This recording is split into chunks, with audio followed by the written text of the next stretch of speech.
Vous voyez, vous qui écoutez ce message semant la foi, si vous voulez, chaque fois que je poste une chose, vous recevez un message, vous pouvez vous inscrire et cliquer sur la petite cloche pour recevoir les notifications et mettre un pouce bleu parce que vous allez devenir une personne privilégiée. Que Dieu vous bénisse.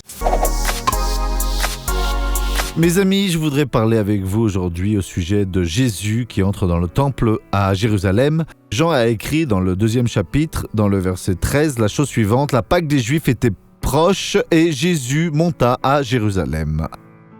À présent, le 14. Il trouva dans le temple les vendeurs de bovins, de moutons et de colombes, ainsi que les changeurs assis. Sauf qu'on ne dit pas que là, il a trouvé de véritables prêcheurs.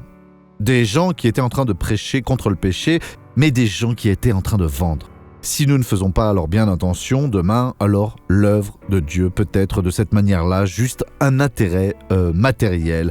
Des personnes qui veulent alors arriver près de Dieu pour pouvoir avoir, et on va dire ainsi, profiter alors des choses. Elles doivent alors profiter du salut, de la sanctification, du pouvoir que Dieu nous donne alors pour pouvoir faire l'œuvre de Dieu.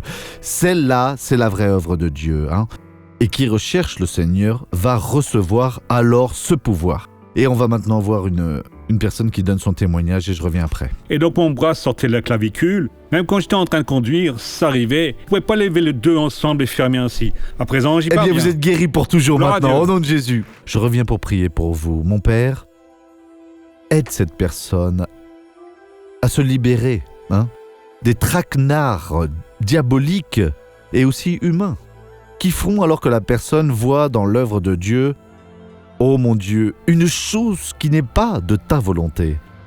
Dieu, la vanité, oui, de la vie, Père, l'éclat, ô Dieu, que les richesses produisent dans les yeux de certains, les attentions qu'ils ont pour d'autres choses, la fascination de la richesse et tant d'autres choses qui lèvent alors à la perdition.